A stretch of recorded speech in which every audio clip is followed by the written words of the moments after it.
Hello guys, welcome back of this channel KD Mahadev education. दोस्तों, जैसा कि आप जानते हैं हमने आप लोगों के लिए काफ़ी वीडियो बनाई है और आज फिर एक वीडियो बनाने जा रहे हैं जिसमें हम आपको ध्रुव के कारण नृत्य स्थिति में वैध चित्र की तीव्रता का डेरिवेशन कराएंगे। बहुत इंपॉर्टेंट है, जो कि बोर्ड में 5 नंबर का पूछा जाता है। हमने अच्छी स्थिति में पढ़ा दिया है। आज जो हमारा जो टॉपिक है वो दोस्तों नृत्य स्थिति का है। देखिए, नृत्य स्थिति में क्या होता है दोस्तों, जैसे कि हमने पढ़ा था कि ये ध्रुव होता है हमारा, ठीक है दोस्तों। एक ध्रुव होता है जिसमें हमारा एक माइनस क्यू आवेश होता है और एक दोस्तों प्लस क्यू आवेश होता है। इस ध्रुव के बीच की जो दूरी होती है दोस्तों वो आपकी होती है 2L, ठीक है। यानी एक ध्रुव है जिसमें हमारा माइनस आवेश और प्लस क्यू आवेश स्थित है। इन दोनों आवेशों के बीच की जो अल्प दूरी होती है वो दोस्तों 2L दूरी होती है।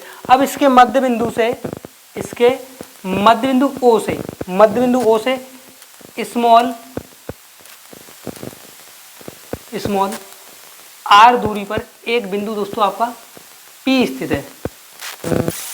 ऐसे समझ लीजिए।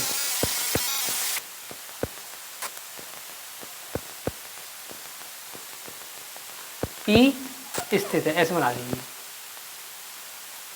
ठीक है दोस्तों।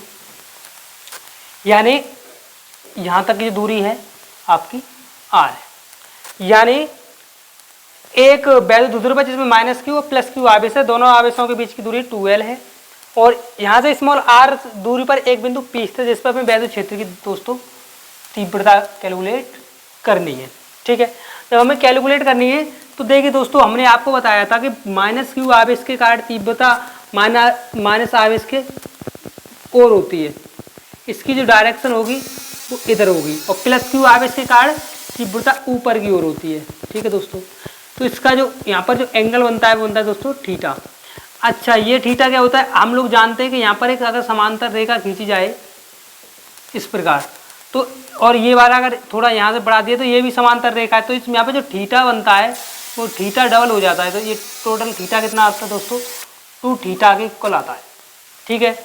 ये यहाँ से निकाल सकते हैं। अब देखिए, यहाँ पर टोटल दूरी आपकी 2L है, तो यहाँ से यहाँ तक की जो दूरी हो जाएगी आपकी L हो जाएगी। यहाँ से यहाँ तक की दूरी L हो जाएगी। ये 2L है, मतलब 2L की फिर आधी यहाँ पर भी क्या हो जाएगी दोस्तों, ये आपकी भी यहाँ से L हो जाएगी। ये है।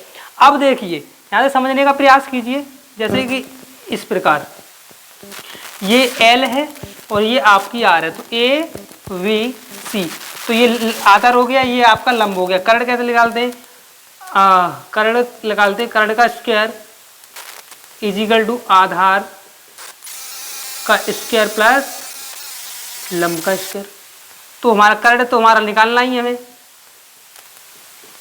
ये हो जाएगा आधार का या दोस्तों L का स्क्वायर प्लस R स्क्वायर, मतलब वर्गमूल लेंगे तो ये under root L square plus R square आएगा। मतलब हम यह लिख सकते हैं अंडर रूट में L square plus R square. ये वाली दूरी और ये वाली दूरी एग्जैक्ट दोस्तों कैसी आएगी, सेम आएगी, एकदम एग्जैक्ट दोस्तों सेम आएगी, ठीक है। तो इस प्रकार से, ठीक है, तो ये दूरी आपकी बिल्कुल दोस्तों कैसी आएगी, सेम आएगी। अब हमारे पास होता क्या है कि हम देखिए दोस्तों क्या करते हैं आगे, जैसे हमने आपको बताया था कि जब तीव्रता थीटा पर जाती है तो उसका देखो लिखा लेंगे, यहाँ पर निकाल सकते हैं माइनस क्यू आवेश के कारण तीव्रता, माइनस क्यू आवेश के कारण तीव्रता, मतलब यहाँ पर आपकी E1 होगी इस आवेश के कारण और यहाँ पर E2, ठीक है दोस्तों। तो यहाँ E1 निकल के आएगी आपकी 1/4 पाई एप्सिलॉन नॉट Q बटे और अंडर रूट में L square plus R square का होल स्क्वायर, ठीक है दोस्तों। सेम इसी प्रकार तो दोस्तों हम इस प्रकार से यहाँ से माइनस क्यू आवेश के कारण ज्ञात कर सकते हैं। इसी प्रकार प्लस क्यू आवेश के कारण तीव्रता, तो जो E2 निकल के आएगा आपका, E2 कितना निकल के आएगा, E2 आएगा 1/4πε0 क्यू बटे under R square plus L square under root के अंदर होल स्क्वायर। ये समीकरण फर्स्ट है, ये आपका सेकंड है। यहाँ तक समझ में आ रहा है दोस्तों। अब हम देखते हैं यहाँ पर रिजल्टेंट कैसे निकालते हैं। देखिए रिजल्टेंट निकालने के लिए परिणामी तीव्रता निकाला जाता है, तो लिख सकते हैं यहाँ पर परिणामी तीव्रता। परिणामी तीव्रता जब हमारी तीव्रताएं इस प्रकार थीटा कोण पर जाती हैं, यानी E1 और E2 के बीच में जो थीटा होता है, मतलब E1 इधर एक डायरेक्शन है और दोस्तों यहाँ से आप देख सकते हो E2 की डायरेक्शन ऊपर है। तो जब यहाँ पर थीटा बनता है तो हम कैसे निकालते हैं, यहाँ पर एक फॉर्मूला लगाते हैं यहाँ पर परिणामी तीव्रता का हम, E = अंडरवुड E1 का स्क्वायर E2 का square plus 2E1 E2 cos theta. ये यहाँ पर एक फॉर्मूला निकलता है जो आपने क्लास 11वीं में पढ़ा होगा। अब देखिए E1 और E2 आप देख पा रहे होगे समान है, अर्थात हम कह सकते हैं यहाँ पर ये कहेंगे E1 बराबर है E2 और ये पूरा बराबर है किसके 1/4πε0 क्यू बटे R square plus L square root में होल स्क्वायर है। ठीक है दोस्तों, अब हम इसके बराबर लिख सकते हैं, माना E1 बराबर है E2 और बराबर है x के, यानी E1 और E2 का भी हमने फिलहाल में दोस्तों क्या मान लिया है, x मान लिया है। E1 और E2 को दोस्तों हमने फिलहाल में दोस्तों क्या मान लिया है, x मान लिए। इधर इसको देखो हटाता हूं मैं, अब आपको समझाता हूं फिर दोस्तों। आइए समझाता हूं, देखिए थोड़ा इसको हटा दूं।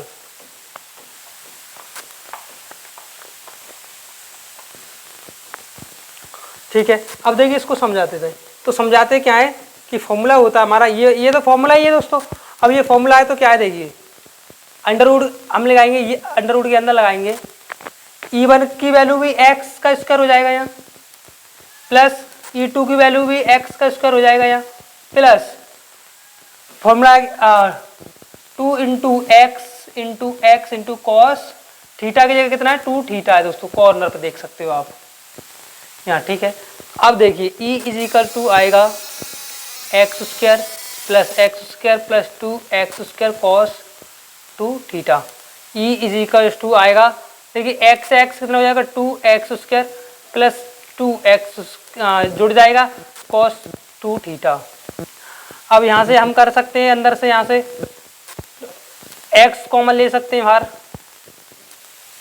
यहाँ से दोस्तों 2x² यहाँ लिख के 1 प्लस cos 2 थीटा लिख सकते हैं।